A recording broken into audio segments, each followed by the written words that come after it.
Vicki, what's your email address? I don't have it. 2325. Was owned by a wife. So Ken and I, over the years, he's probably done 10, 12 park races. Spent the day down there to race the dogs and we run. Spent the night down there. We got a bail fine. But you're on trail. Don't know why. Nancy Wells, stepson of Ken, stepson of Ray, Rob. And how ironic is it that these two classy people, educated, intelligent, sophisticated people met at a bowling alley? Stories that I never funny. First one, I was about 12 years old, I think. I would go stay at my grandparents' house all the time. And my grandma wanted to take me to see all my dead Irish relatives. So, that morning we eat breakfast. You know where this is going. I love French toast as well. We had some French toast sticks in the freezer. So I'll get to that in a moment. We're driving with your cousin Jerry Dwyer, correct? Okay. And let's just say it was too hot in the back seat for me. And I decided to let out all my French toast sticks in the back seat. So Grandpa drops off Grandma and Jerry to go visit some of their relatives. And then we're going to the car wash. And on the way to the car wash, after he took me home to change out my body covered clothes, he goes, "You could have probably gotten us out of this a little bit different way." Hindsight is 2020. But yeah, got me going to see a bunch of old dead people that I'm related to. The other one I got, and this is as I got older, my grandpa and I had a good relationship where we didn't have to say a lot, we could just kind of look at each other. Just like Brett, I would go help out at their house a lot, especially when they lived in that terracotta place. And Grandma can get going sometimes. And I don't know if you know my grandpa wore hearing aids. Grandpa would wink at me, and I'd see a little ear touch, and I think he went silent for a little bit. So he was genuinely able to tune out the noise. So that's just kind of like everyone's talking about. His humor was very subtle and very under the radar. And I appreciate him for everything he did. Like I said when I spoke at Christmas about him, he was always a solution-oriented person. He's provided me with everything I could ask for. Not many people get 3 grandpas. My third one was the best one I could ever ask for. So thank you all for being here today and celebrating my grandpa. Number 5 or 6.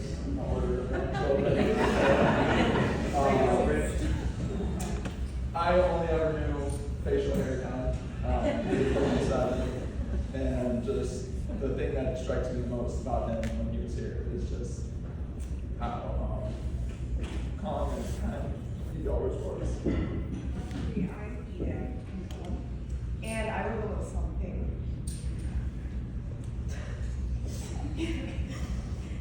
All right.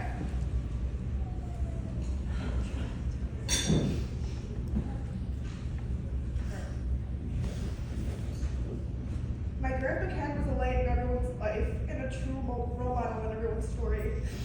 He was always kind, calm, wise, and very supportive. Me and the girls probably didn't make the last few years easy. To St. Charles House for like 5 or 6 years. I think that was just like a wonderful time in our lives, being able to wake up every Sunday morning and there they all are. We're all making breakfast together and eating consistent. And I just wanted to say that my grandpa Ken was like being a great role model and was always there for us no matter what. And I think seeing his love with Mama really gave us all kind of something to look forward to. Yeah. You know, there's people that we look up to every single day of our lives. And he shared so many memories with me about his sailing experiences, and the love that he had for his family was unconditional. So I'm just so grateful to have him as my grandpa. I never heard Josh criticize or say anything bad about anybody. Really, I never heard him say anything personal. Hi everyone, my name is BJ Parker. I'm a friend of Ken. So,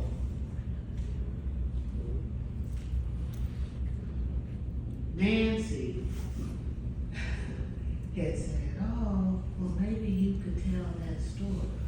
And then I thought, as I'm listening to all of the stories, I said, I don't need to tell a story. They have enough stories. But they don't.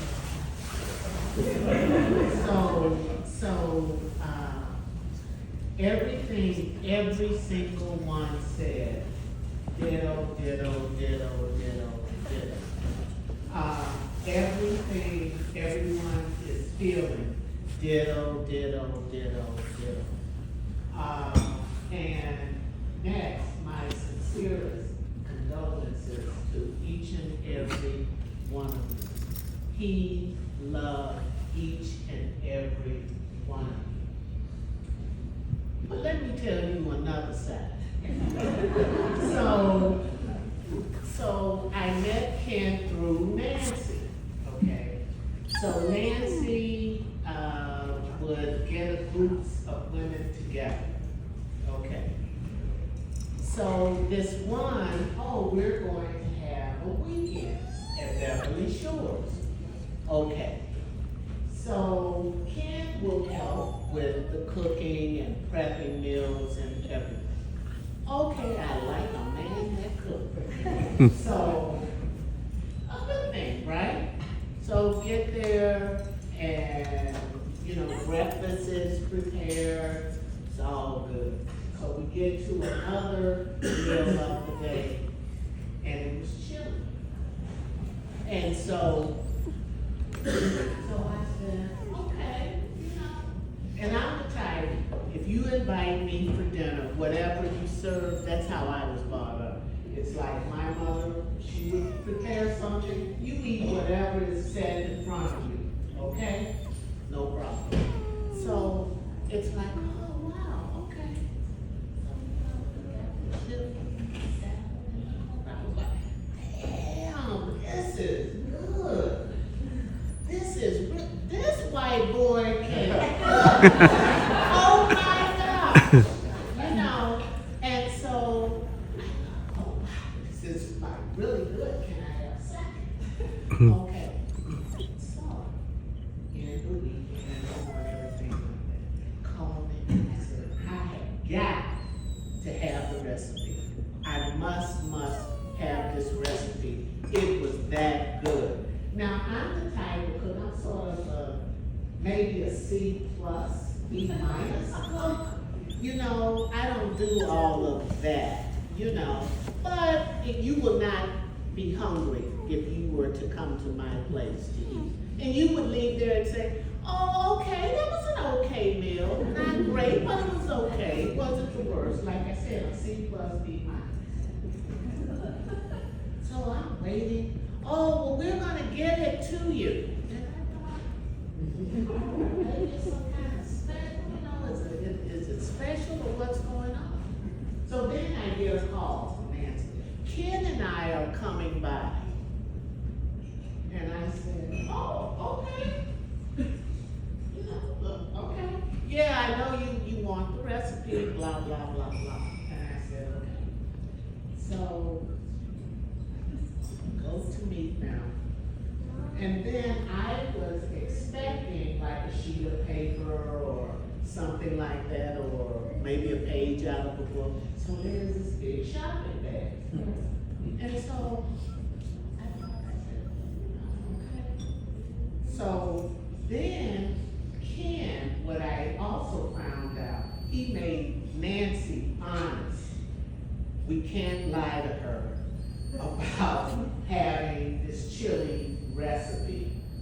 What it was out of a can. and out of the cornbread was out of a box. And however, what I did learn today, as all of you were speaking, and as especially about that pork tenderloin thing. What he did to a can of chili, hey, I was like, oh my gosh, this is like, so it's been like this running joke. And so Ken's position was, we have to tell the truth, you know, but they didn't tell me, so they show up with this bag of, you know, cans and bottles that, oh my goodness. But that was one thing.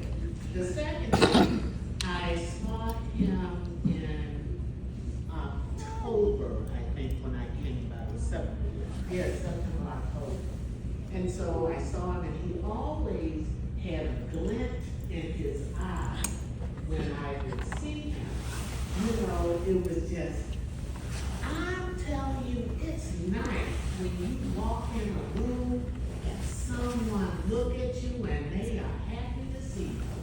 And that's how he was with me. It's like, there's BJ. And I was like, oh, okay. But the last thing he said to me, I was like, oh, you know, exchange credit. He said, oh, you smell good. And I said, okay. You know, I like that dinner. So, I want to end it with something I'm looking for. It's nice to have that kind of man in your life. It really, really is. And what each and every one of you have stated, and just the legacy that the grandchildren and children and you know, especially you young people, oh my gosh, how fortunate you are to have that, you know, that you can pass on. And you don't have to just pass on things like if you get married or something, you can pass it on to your neighbor. Because sometimes people don't know how to be kind, but you all do. Sometimes people don't know how to be vigilant, don't know how to stand up for what is right, but you do, because you had a perfect role model for that. So, the Lord, I'm going to end with Matthew. No, that's Psalm 34. The Lord is close to the brokenhearted and save those who are crushed in spirit. So your hearts are broken. Mine is. So I know yours are, you know, as well. But we don't have to be crushed in spirit because God will lift us up. So thank you for listening to me, and have, you know, a great rest of your day, and my sincerest condolences to all of us.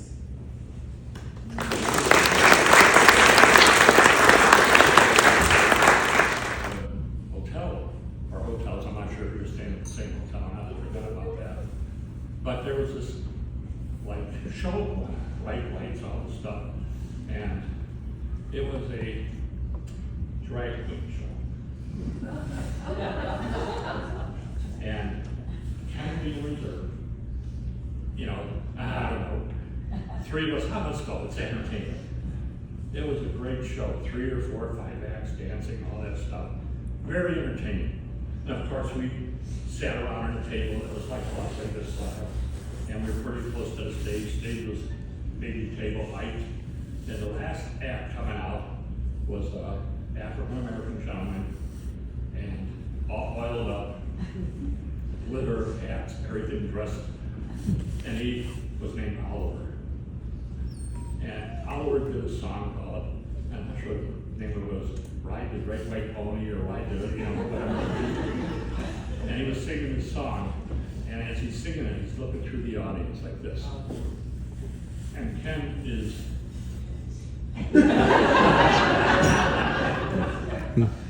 yeah, seriously. And he knows. I said, Ken, get your head and look there. Kept looking away.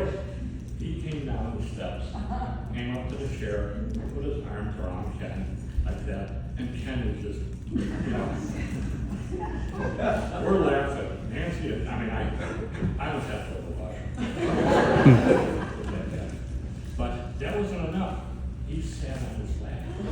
I never heard this story. You never heard that? Oh, yeah.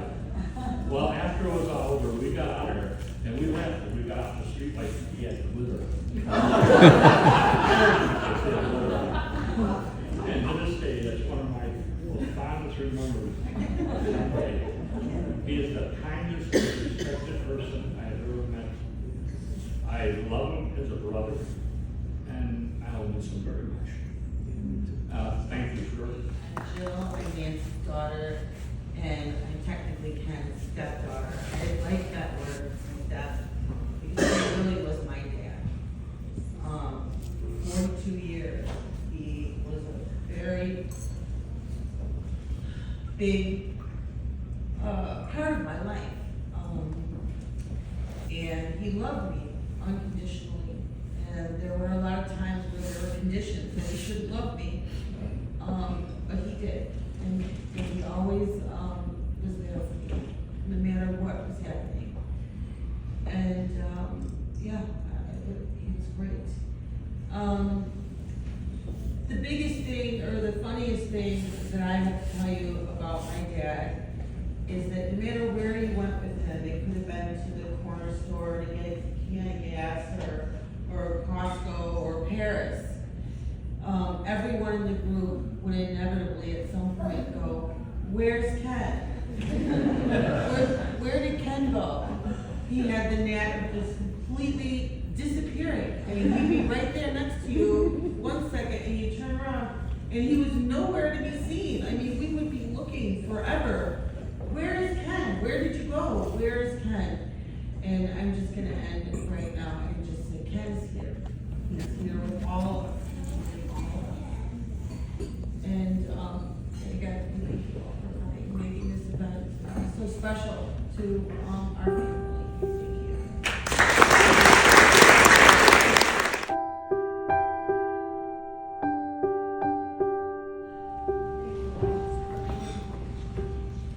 And a special thanks to all the people that helped us put together today. Ray and my daughter, Amy. I'm not good. Does that mean I dropped the mic?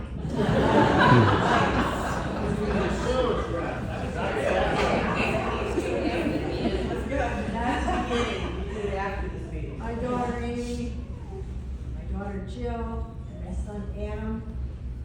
Thank you all for helping with this, and all the people that came from the far away places to be here today.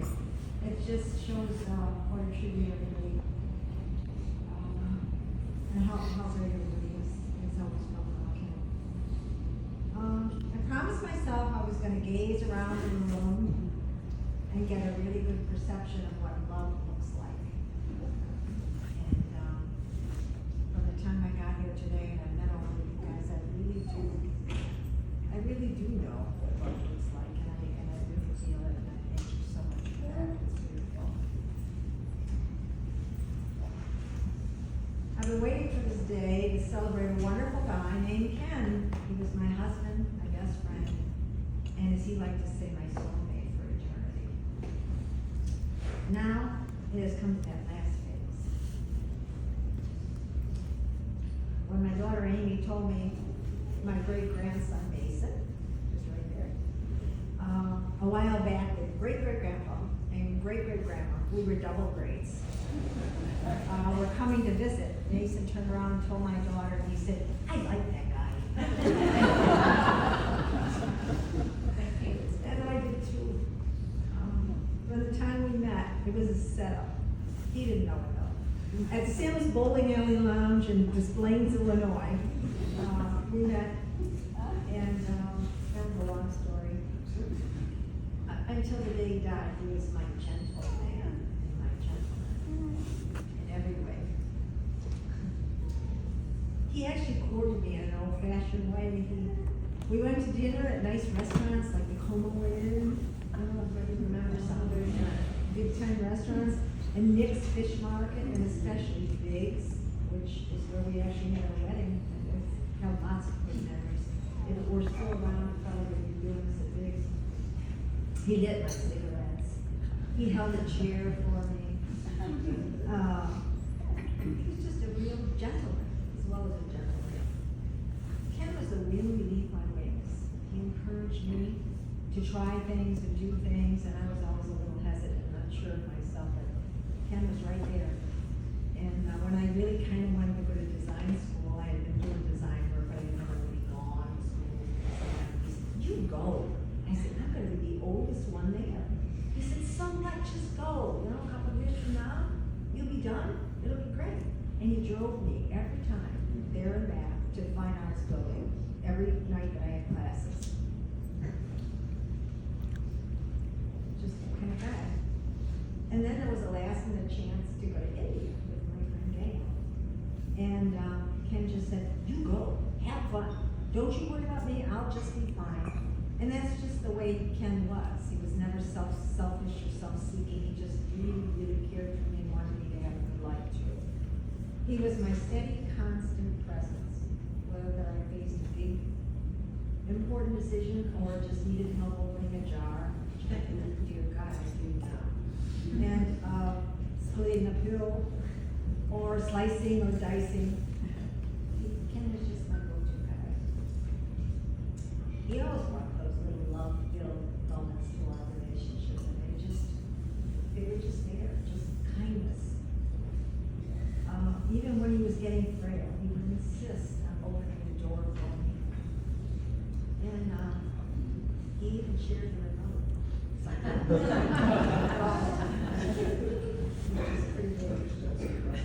Yes.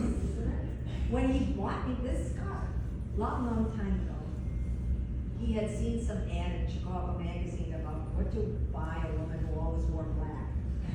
And so I guess he just made it his mission to go find this scarf. And I was stunned. First of all, that he went shopping. But never shot. Never shot. You have to shoot him with a stun gun to get him out the door. So he actually went, he purchased, he returned, and he gave me this extravagant, expensive scarf. And I said, "God, you shouldn't have done that." And he said, "I just wanted you to have the best."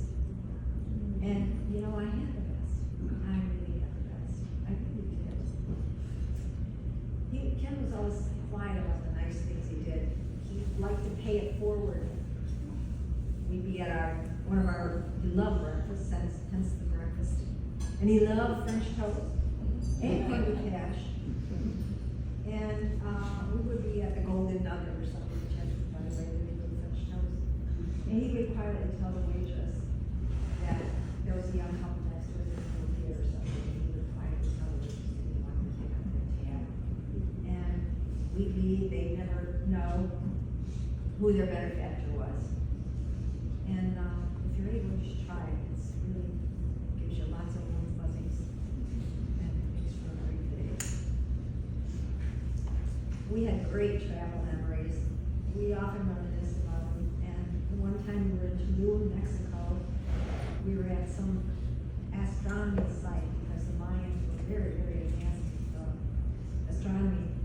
And Ken was marveling at the fact that they knew about the North Star and they discovered the North Star and all that sort of thing, which is a big deal for me. Same. And when I started thinking about things, I was thinking, you know, Ken had become, without me even realizing it, my North Star. He really was. I think he might have been for some other people too sometimes. And he still is. It's him. I had so many memories of travel, and I still do. And my advice to everybody is don't even think about it, just do it. Just do it and go. We wake up, one time we woke up at 4 a.m. out in the Sahara Desert, and we got in these black Jeeps, the whole group of us driving across the sand, you know, with headlights and everything, to get to our little spot where we were going to meet our camel guides and get on our camels so we could trek up through the Sahara and be seated in a spot where we could see the sunrise in the Sahara Desert. I mean, it's unforgettable stuff. Then we would bargain for rugs in Morocco, and that was a lot of fun. And find artifacts in Turkey. We almost missed our bus because I was still haggling, and the guys running down the street after me. We had helicopter rides We went through the Grand Canyon. This is back when we dived right into the Grand Canyon and then buzzed the boats like me. And, well, a lot of these guys were from Vietnam, the helicopter and time.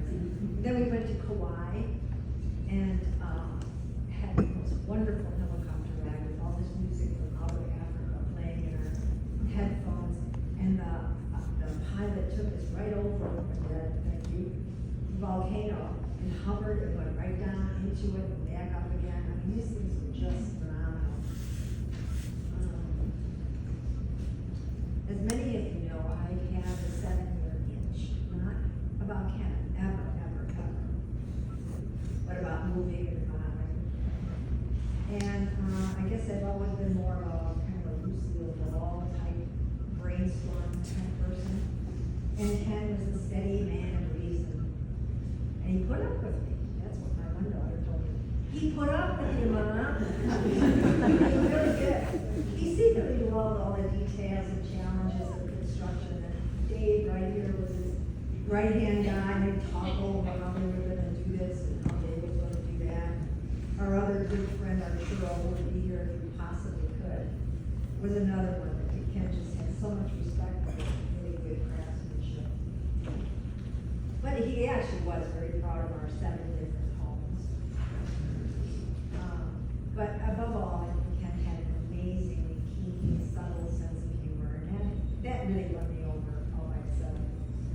We were forever shopping, of course, with tile or flooring or countertops, and he'd point, we'd be in a showroom somewhere, and he'd point to the edge of the counter, and he'd go snorting, and that was his secret code for bullnose edge.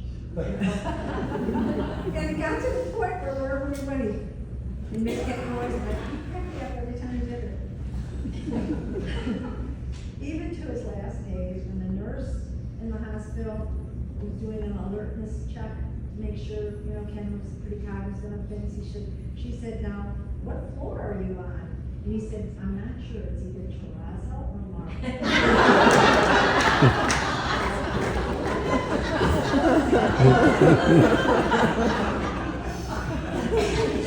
He deliberately confused words to be crazy.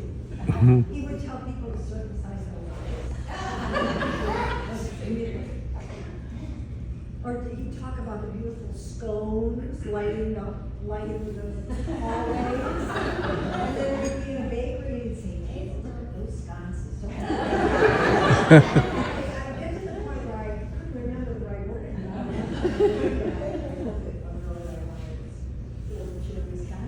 Because I had got myself so turned around, I didn't even remember what the right word was. At times, Ken would tease that little ring somewhere, and he'd call him Buster. And Mason would argue that, "I'm not a Buster. I'm a Mason." And Ken would say, "No, you're a Buster." And when Ken passed away, my grandson Nathan, the day I told the little kids that great-great-grandpa had gone to heaven, and Mason looked at him and he said, "Wait, does that mean I'm not a Buster anymore?" Well, I can assure him he's still a Buster. I'm still a wife. You guys are all great friends, grandsons, granddaughters, cherished people from the Aquitania staff, my leaders, all of you. He loved you all, he really did. I've had a wonderful 42 years with the best soulmate anyone could ever hope for. And I'm filled with love and gratitude. Thank you guys for listening. Get to know a little bit more about Ken.